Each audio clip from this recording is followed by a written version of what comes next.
Hey, so this is my longer video talking about what I feel is a missing perspective from this whole conversation.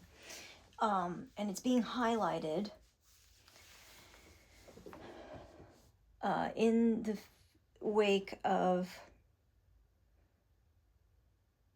all the people who have lost their lives at the hand of ICE and this administration, not just directly ICE, but also even our medical system, because, Adriana Smith was subjected to horrors that no human being should go through.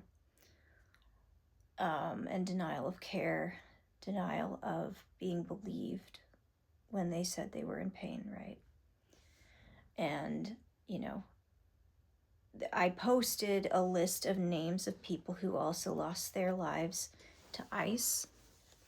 I still have a picture up for my profile photo of Kilmar Abrego Garcia, because I want to maintain that for now, while we fight through this, so that people remember when they look at my profile picture, we remember that we are fighting for each other, because this man was an average citizen, is an average citizen with a family who wants to live in peace by every measure that I've seen, and is being very obviously targeted by this administration. And because we came together and fought for them and anyone else who was being targeted by ICE, he was freed. So I still feel like we need to keep checking up on people who have escaped this system, because we still have a long ways to go. But, I'm just making the point that in the wake of this, and now the ending of the life of Renee Good in front of their spouse,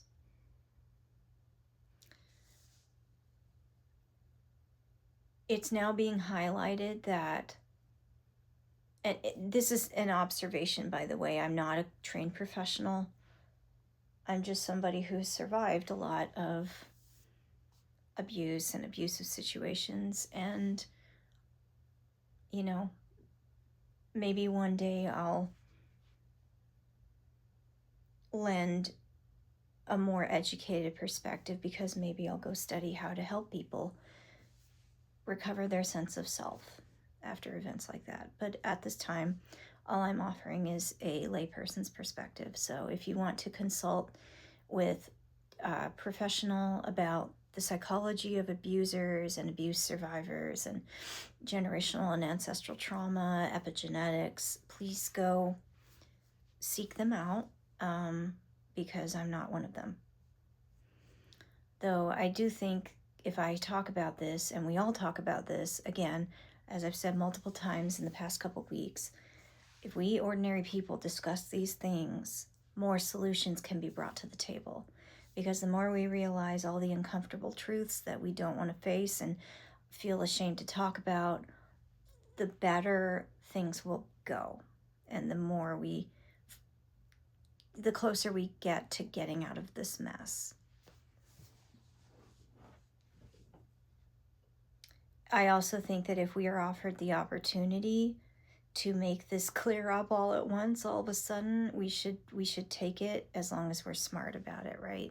We don't want to be baited by these psychopaths, because they do try to bait people into making a huge, these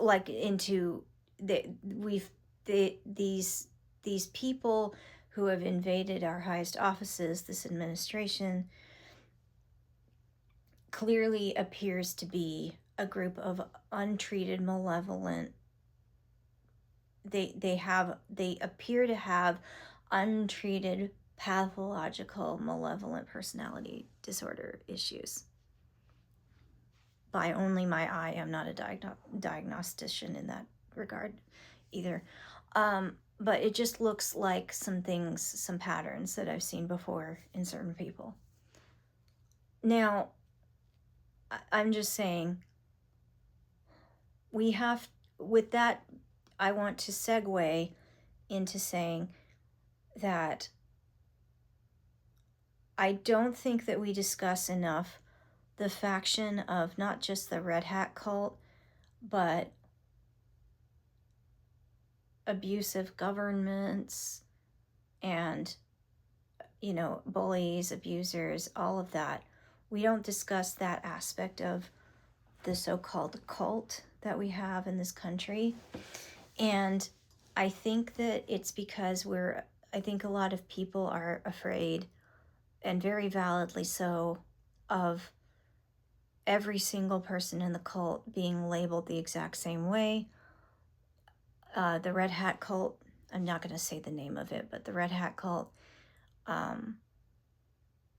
And while I agree that there are multiple reasons that people voted, and maybe they've never encountered a malevolent personality disordered person before,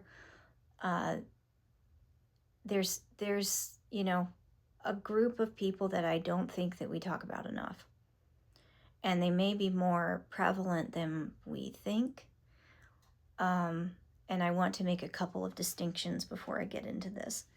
First of all, I do know that there are MAGA people who are starting to question everything that they were taught that was passed down through generations. They're questioning the idea of white supremacy. They're questioning the idea of Christianity, especially evangelical Christianity, and subjugation, patriarchy. They're getting, it's starting to click for them. And I hear a lot of experts, a couple of experts that I watch anyway, talk about how deconstruction can take years, decades, even a lifetime for some. And I applaud those people for doing the work, even if it's uncomfortable and scary. And it means you basically have to unmask yourself of this identity that wasn't ever really yours. It was just a way to carry on a system that didn't care about you, right?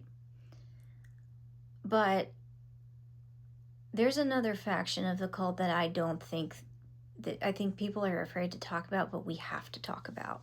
We have to talk about them. And I think that based on what I've seen, especially over the last week, but over the last several centuries, including in the way that my own ancestors, my indigenous ancestors, were treated. And based on, the way that Black Americans are treated, especially Black women, we seem to have masked the idea of abuse and made it seem like it's uncommon, when really it seems as though that we've been, how do I say, abuse and abusers and people with unhealthy personalities and certain types of disorders that are harmful to others, untreated mainly. It's a lot more common than we've been led to believe. And I think that living in America and living in any part of the world where we're seeing a lot of strife right now, openly on the surface, we're experiencing, that fact. We're experiencing and seeing the truth of that fact, that this is the norm. It's not the exception. And it's the norm because so many people, I'll give some benefit of the doubt to this, but some people are, they were traumatized by the pandemic and thought, oh, and they're, stuck in freeze maybe, or they feel like they're helpless, which I think we can always do something, even if it's something small, that can affect change, right? Especially if you seek out community, because the impact grows, You just have to have faith in yourself and your ideas.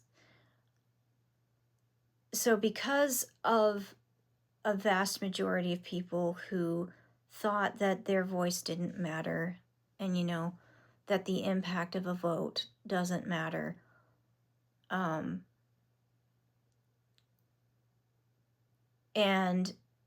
some level of responsibility that needs to truly be owned by each individual person, whatever that true responsibility is. Not blame, but responsibility is, and whatever trauma we're contending with. We are in a situation where we are plainly seeing just how common abuse culture is, and abusers are, and how these systems seem to enforce and support abusers and them getting away with more things. And until we start to acknowledge it, accept that this is what's happening and that this is the truth, and until we are willing to talk about it openly and with solutions, real, actual, healthy, and complete solutions in mind, we're not going to get anywhere, I think. And even if we do look like we're making progress, if we don't address this, it's going to come up again and again and again. It will make the struggle longer than it has to be, and harder and more costly in terms of lives than it has to be. I also think that while it's important to offer support and an open door for people to leave this red hat cult or leave cults, we also need to keep in mind that some of them are leaving because they're not getting the benefits they promised that offered them the opportunity to oppress, exploit, and harm others, and put themselves above others. They wanted to fall into and believe the lie. Some of them are waking up, but some of them are still very much attached to the idea of being entitled. And that's the thing that I think we also need to discuss openly, is the sense of entitlement that some of these people have, many of whom are ICE agents.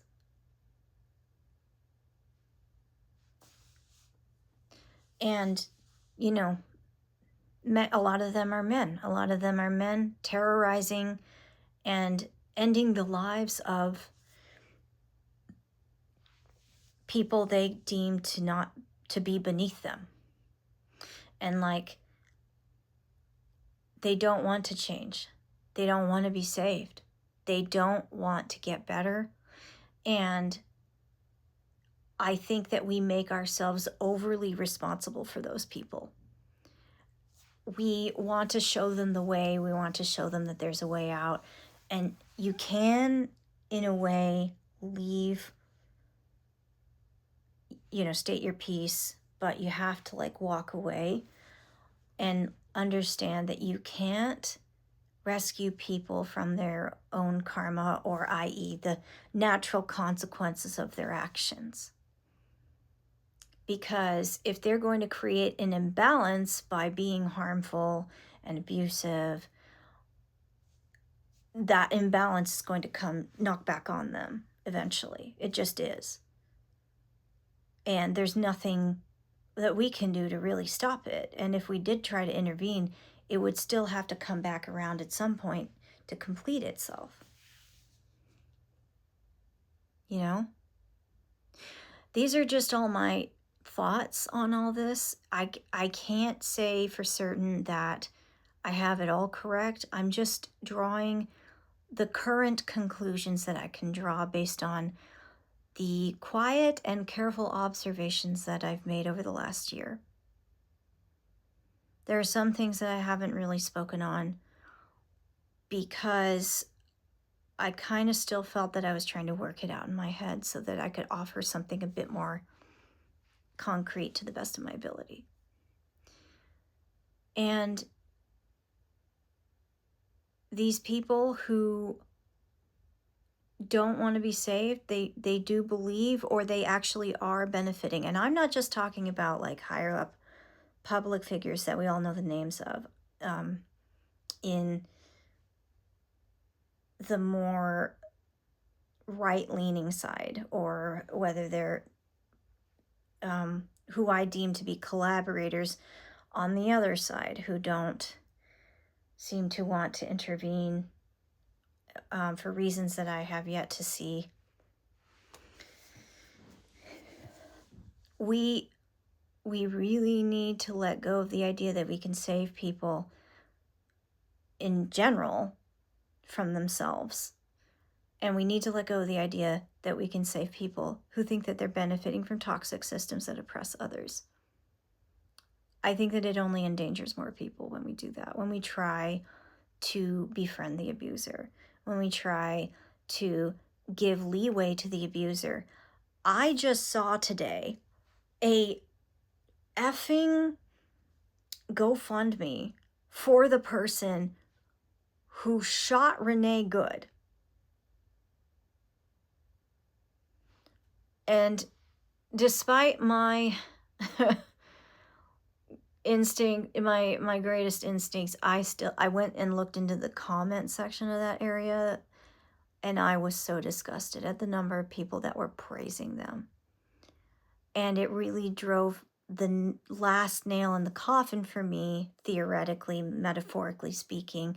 It drove the last nail in the coffin for me that abuse and abusers are a lot more common than we think. People that support this stuff are exactly like the person that they voted for. Some of them are really under cult programming. They've been subjected to abuse. But there's a point, I think, where you cross over into collaborator and even perpetrator territory.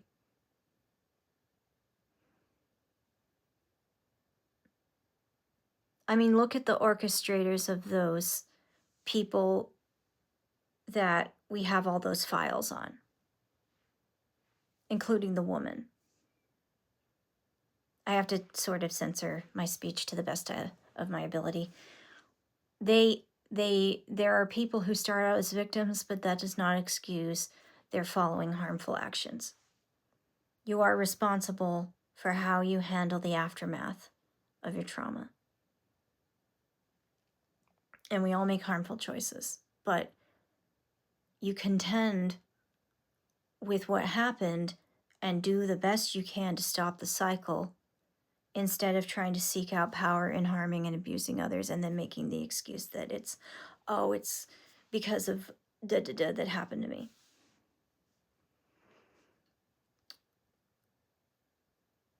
I almost think that there's a shadow side to America. There's a shadow side to all of this, where American psychology and colonialist psychology that existed before America, it's all based in entitlement, all the way back to the beginning of humanity and the first people that oppressed other people and, exploited them in a number of horrific ways. By the way, I'm looking up a book that I'm going to read called I don't know if I can, it's the title of the book. It's the literal title of the book. It's called The Delectable Negro. It's a very dark chapter in Black history, And it's something that explains a lot about the aftermath and the psychology of Black Americans and the trauma that they've faced, right? And it's just horrific how far entitlement can go into a dark, disturbing, dehumanizing, evil, and shadowy place. And as long as you are, believing in the delusion that you're benefiting, and as long as you think that you're going to get something out of harming and oppressing and abusing others, you're going to just keep, you're going to keep attaching yourself to those beliefs. I can't offer support, compassion, or empathy to people that don't want to surrender their fucking entitlement.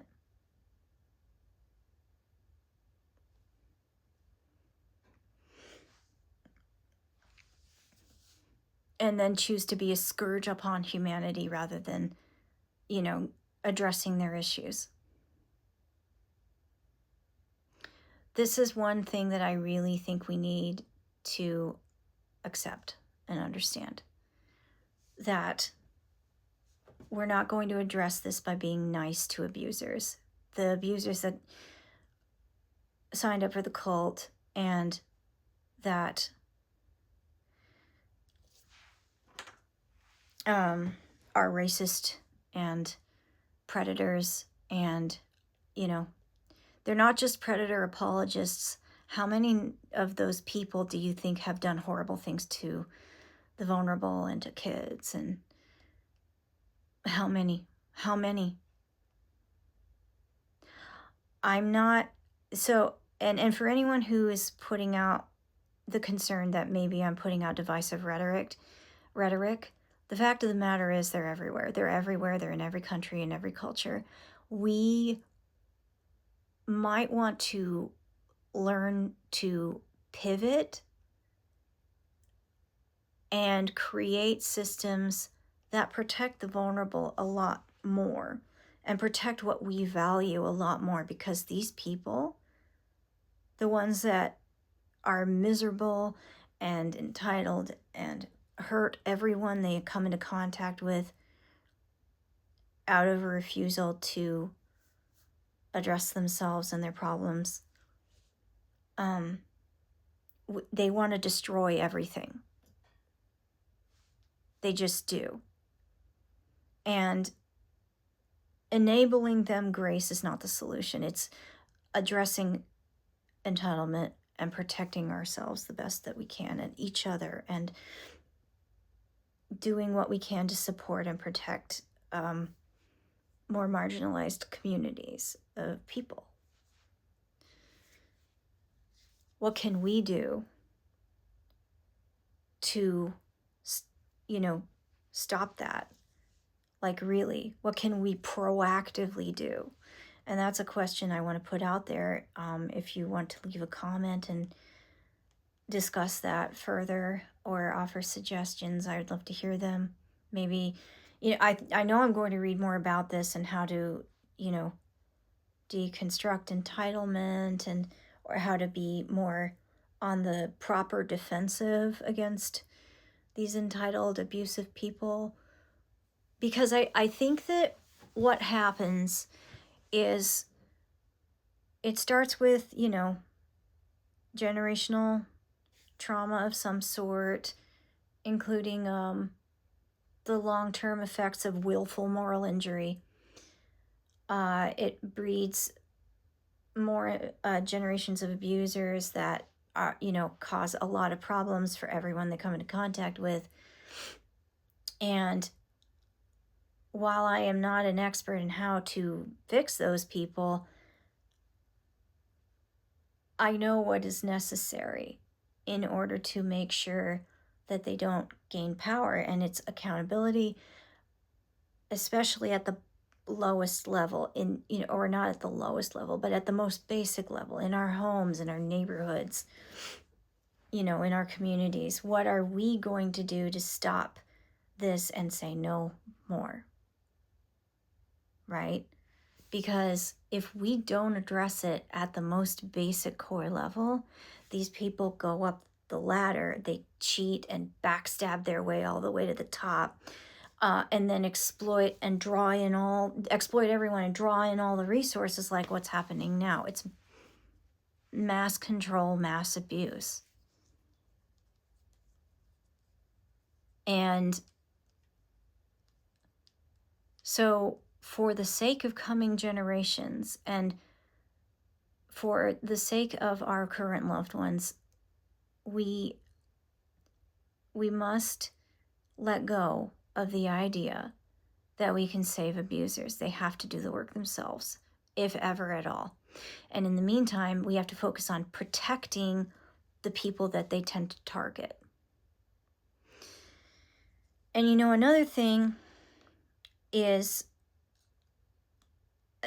I'm not sure if I can specifically say who, but there are communities in America that know the true story of this country and its normalization of oppression and abuse and committing straight up human atrocities on them and their communities, right? They know the true story. They know how it looks. They know what's coming. They know how to survive it. How to outmaneuver it.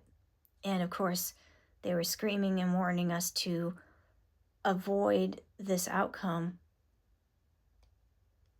Kind of like, almost like the Greek legend of Cassandra, who knows, is it Cassandra? Who knows the future and no one will believe them. So no one listened, of course. No one listened to their warnings. Our own VP warned us. Our own former VP warned us about what was to happen, and of course no one listened. I think part of it, it would be interesting to explore what role that white privilege and entitlement and believing the delusion that they're more special had to play in this outcome that we're experiencing now. That unfortunately we're all having to pay for. God.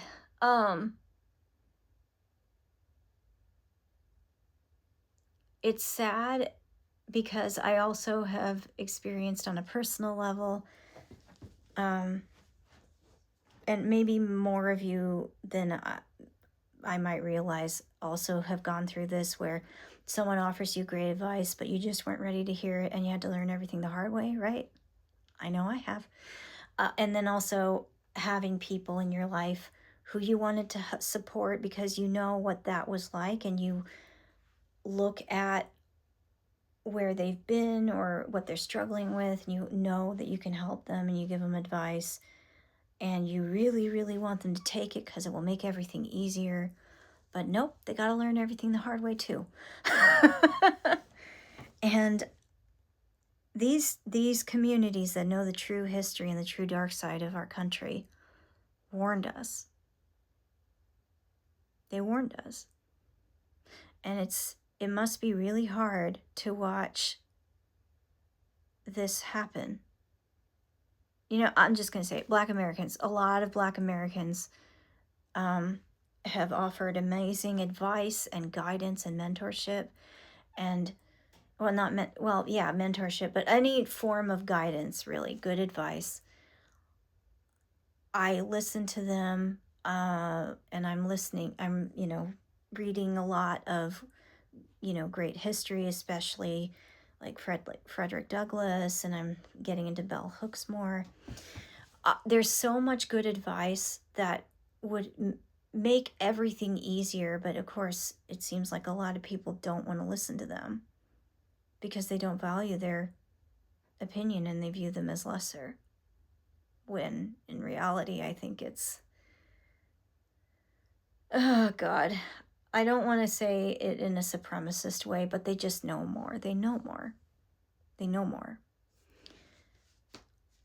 It's just hard. It's hard for them. I'm sure it must be. And if you are a Black American and you are watching this, I don't know why you're watching this, but please, feel free to confirm for me if this is hard to, observe this. I know you're probably minding your own business and living your life and doing what you need to do to take care of yourselves.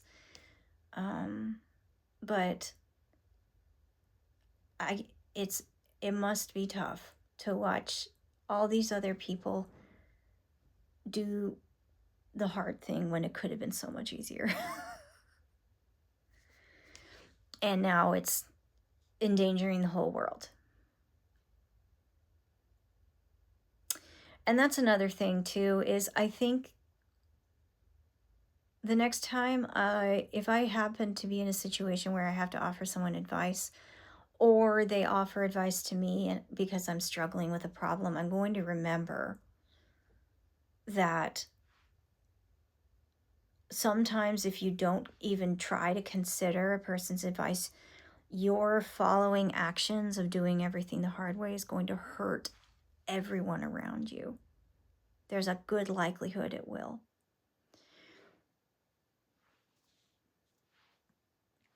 And everyone has to face their own karma or consequences of their actions.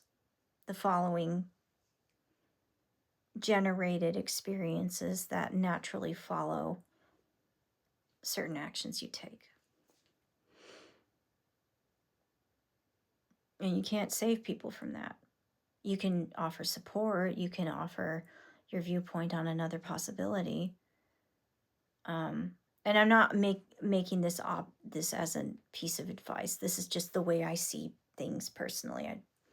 I don't consider this to be advice. But in those situations, you can offer support or advice on a possible easier way to do things, but sometimes people just aren't ready to hear it, or they're like what I previously described, and they're benefiting even if the situation's toxic, or they think they're benefiting, or they haven't broken out of that mindset that they can be independent on their own. They're afraid of, what is it, the devil you know is better than the devil you don't. That idea. They're afraid of letting go of that concept. I think in some cases. So when it comes to Americans who didn't listen or who didn't step in to use their vote to protect this country, who didn't want to listen,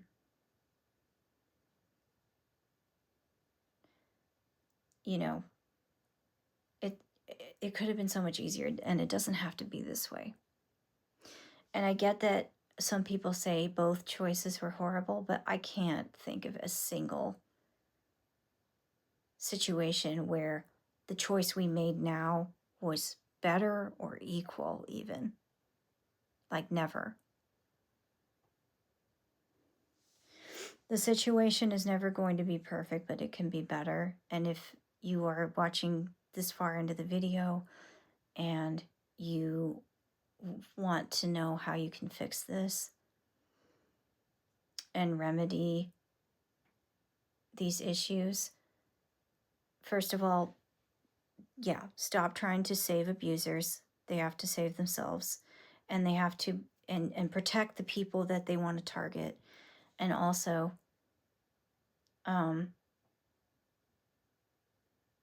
understand that we must make use of every resource, system, and action that we can.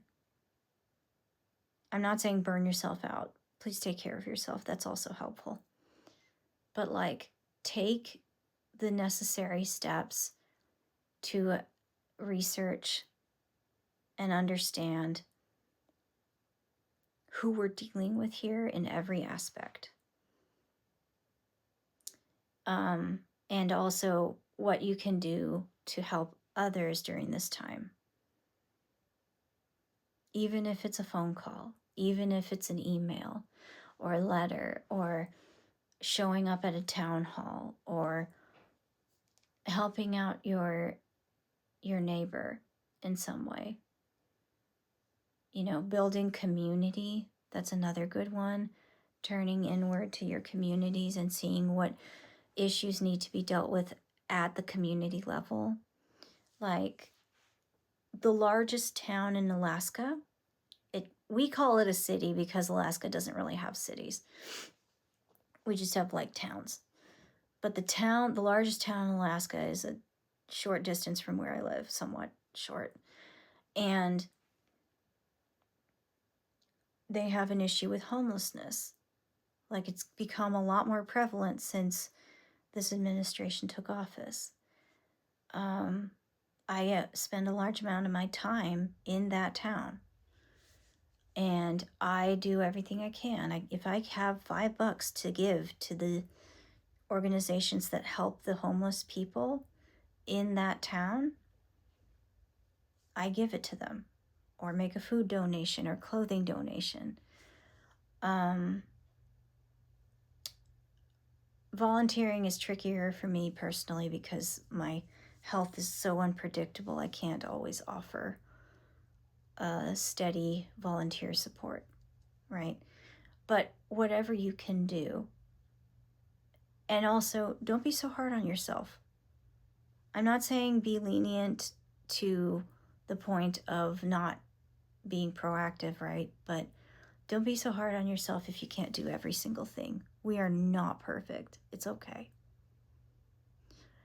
And we can save as many people as possible in terms of like protecting the vulnerable who are being the most hurt by what's happening right now.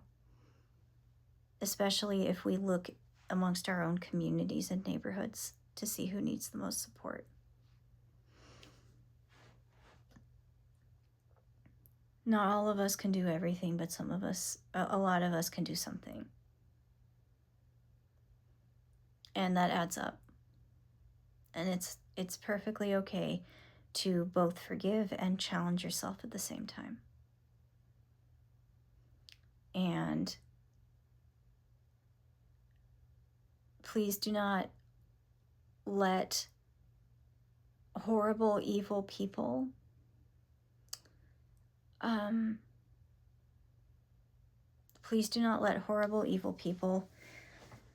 distract you or trap you, bait you, enrage you, and pull you away from doing the work that must be done.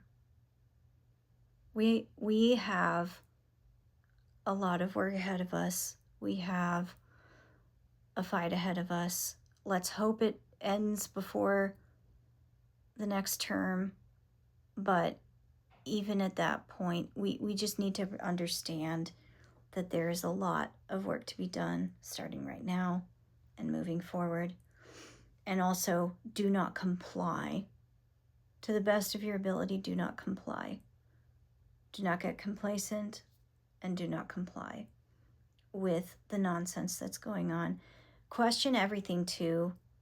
Like, I would say question everything, because I've noticed that this admin and the person inhabiting our presidential office is the kind of person to pull a distraction with something that is a worse action or crime